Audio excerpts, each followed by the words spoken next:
Hello friends, welcome to Tamil Software Engineer channel. நாம் இன்னைக்கு HTML and CSSனால் என்னென்னு understand பண்ணிக்க போகிறோம். ஸோ நீங்கள் ஒரு ப்ரௌசரில் ஆக்சஸ் பண்ணுற எல்லா வெப்சைட்டுமே HTML and CSS யூஸ் பண்ணி தான் பில்ட் பண்ணியிருப்பாங்க. ஸோ HTMLனால் என்ன? HTMLங்கிறது hypertext markup language. So HTMLோட ஃபைல் ஃபார்மேட் என்னென்னா .html. நீங்கள் எப்படி ஒரு ஆடியோ ஃபைலை வந்து .mp3ன்னு சேவ் பண்ணுறீங்களோ, ஒரு வீடியோ ஃபைலை வந்து .mp4ன்னு சேவ் பண்ணுறீங்களோ, அதே மாதிரி HTML ஃபைலை வந்து .htmlன்னு சொல்லிட்டு சேவ் பண்ணுவோம். அதே மாதிரி CSSனால் என்னென்னா கேஸ்கேடிங் ஸ்டைல் ஷீட்ஸ். ஸோ சிஎஸ்எஸோட ஃபைல் ஃபார்மேட் என்னென்னா .css.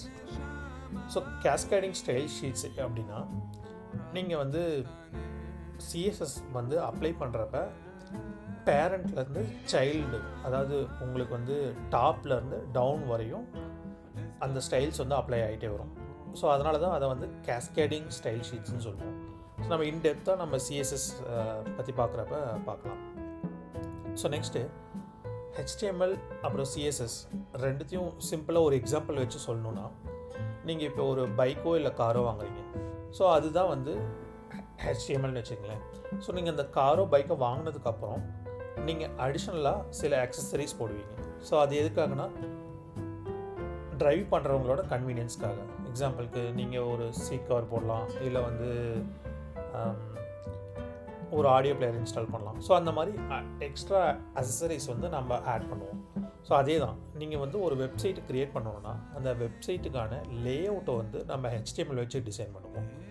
ஆனால் லேஅவுட் நீங்கள் ஜஸ்ட் ஒரு லேஅவுட்டை மட்டும் எண்ட் யூஸருக்கு கொடுத்தீங்கன்னா அவங்களுக்கு யூஸ் பண்ணுறதுக்கு கொஞ்சம் இன்கன்வீனியண்ட்டாக இருக்கும். ஸோ நம்ம யூஸர் எக்ஸ்பீரியன்ஸை இம்ப்ரூவ் பண்ணுறதுக்காக என்ன பண்ணுவோன்னா அடிஷ்னலாக அந்த வெப்சைட்டில் வந்து நம்ம சில ஸ்டைல்ஸ் வந்து அப்ளை பண்ணுவோம். ஸோ அது வந்து எதை வச்சு அப்ளை பண்ணுவோம்னா இந்த CSS வச்சு நம்ம அப்ளை பண்ணுவோம். ஸோ நெக்ஸ்ட்டு HTMLோட ஸ்ட்ரக்சர் என்னன்னு பார்க்கலாம்.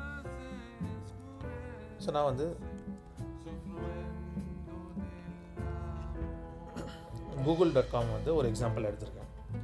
நீங்கள் வந்து இந்த google.com இன்ஸ்பெக்ட் பண்ணோன்னா, இந்த google.comல நீங்கள் எந்த ஒரு வெப்சைட்டை இன்ஸ்பெக்ட் பண்ணாலும் ஃபஸ்ட்டு ரைட் கிளிக் பண்ணுங்கள். ரைட் கிளிக் பண்ணி இன்ஸ்பெக்ட் எலமெண்ட்.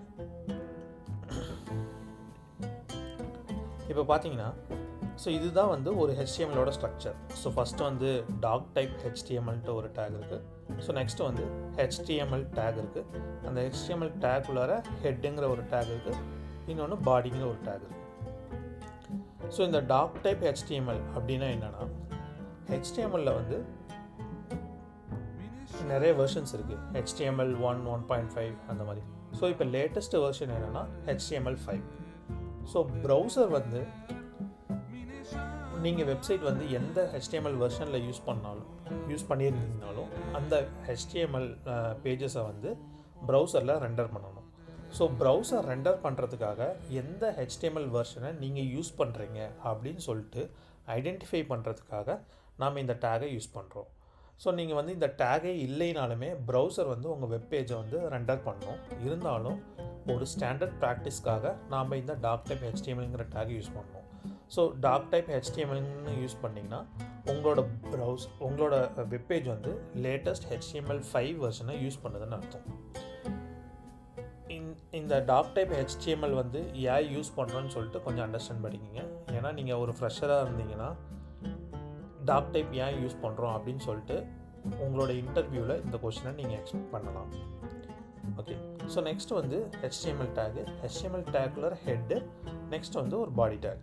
ஸோ ஹெட் டேக்குள்ளே பார்த்தீங்கன்னா நிறையா ப்ராப்பர்ட்டிஸ் இருக்கும். ஸோ இந்த ஹெட் டேக்குள்ளே யூஸ் பண்ணுற ப்ராப்பர்ட்டிஸ் எல்லாருமே நாம் ஒரு சில விஷயத்தை வந்து ப்ரௌசருக்கு இல்லைன்னா வந்து எப்படி ரெண்டர் பண்ணணும் அப்படின்னு சொல்லிட்டு நாம் எக்ஸ்பிளிசிட்டாக நாம் வந்து ப்ரௌசருக்கு சொல்லணும். ஸோ அந்த மாதிரி விஷயம் மட்டும்தான் ஹெட் டேக்கில் இருக்கும்.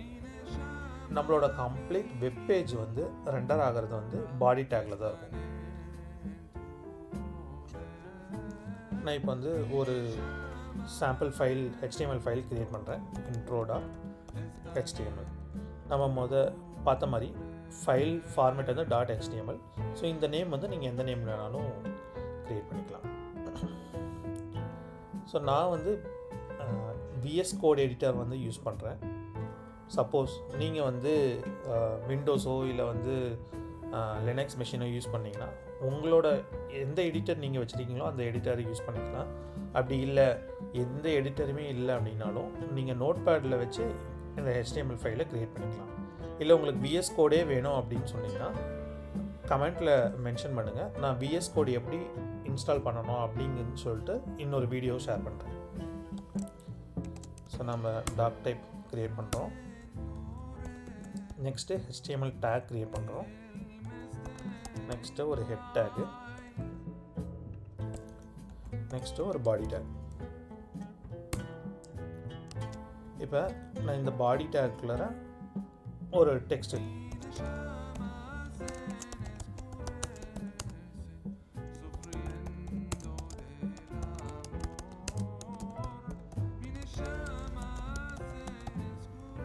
ஒரு மெசேஜ் டைப் பண்ணிட்டேன். ஆட் பண்ண நம்ம கண்டென்ட்டை நம்ம வந்து ப்ரௌசரில் பார்க்க போகிறோம். ஸோ அதுக்கு என்ன பண்ணணும்னா எங்கே நீங்கள் சேவ் பண்ணியிருக்கீங்களோ அந்த ஃபைல் ஓப்பன் பண்ணிவிட்டு ஸோ ரைட் கிளிக் பண்ணி ஓப்பன் வித்.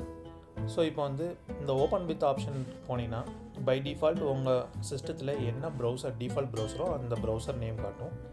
ஸோ என்னோடய மேக்கில் சஃபாரி காட்டுது.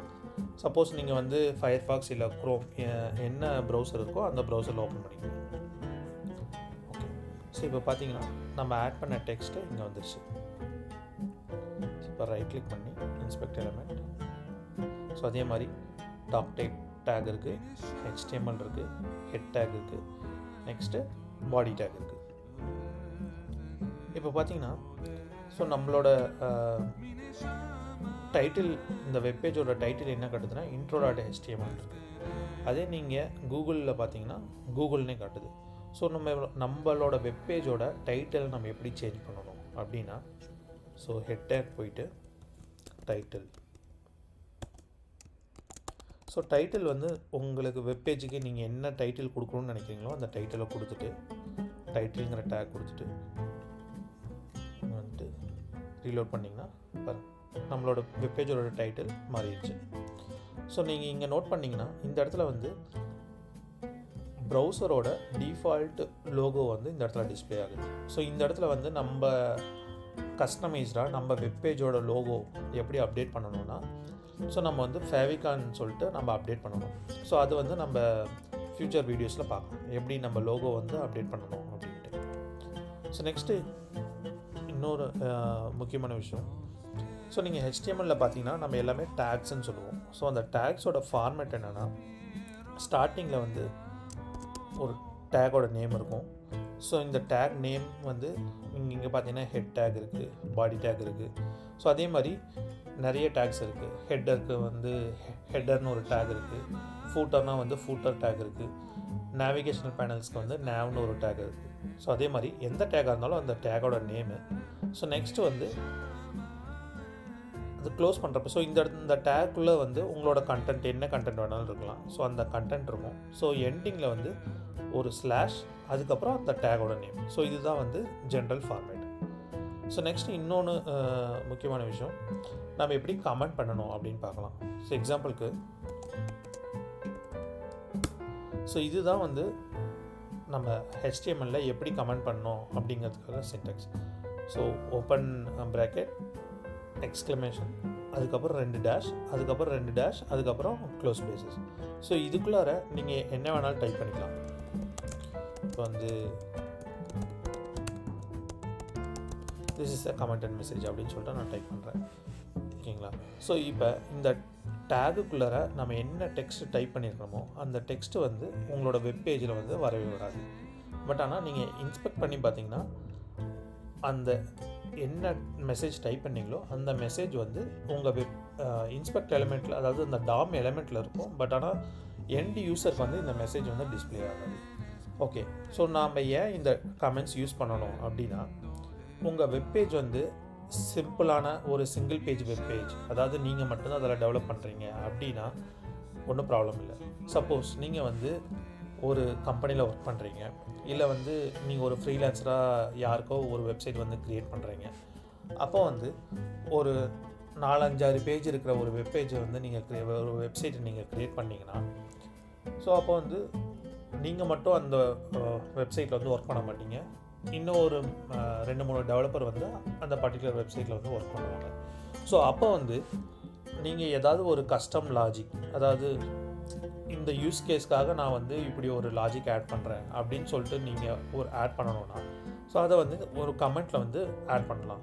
ஸோ எதுக்காக இதுனா, நாளைக்கு இன்னொரு டெவலப்பர் வந்து அந்த ஆக்சுவல் பேஜில் நீங்கள் ஒர்க் பண்ணுற இடத்துல இன்னொரு இடத்துல அவர் ஒர்க் பண்ணுறாரு அப்படின்னா, அவருக்கு வந்து தெரியும், ஓகே ஸோ இந்த லாஜிக்னால இந்த இடத்துல இப்படி இருக்குது, ஸோ நம்ம வந்து இந்த இடத்துல சேஞ்ச் பண்ணக்கூடாது அப்படின்னு இன்னொரு டெவலப்பருக்கு வந்து அண்டர்ஸ்டாண்ட் பண்ணுறதுக்காக நம்ம இந்த கமெண்ட்ஸ் யூஸ் பண்ணலாம். ஓகேங்களா? ஸோ நெக்ஸ்ட்டு வீடியோஸில் நம்ம என்னென்னா, எப்படி நம்ம ஒரு டெக்ஸ்ட் கண்டென்ட்டை வந்து ஒரு வெப்பேஜில் HTML வந்து ஆட் பண்ணலாம், ஸோ என்னென்ன டிஃப்ரெண்ட் வேஸில் நம்ம ஆட் பண்ணலாம் அப்படிங்கிறத நம்ம நெக்ஸ்ட் வீடியோஸில் பார்க்கலாம். தேங்க்யூ.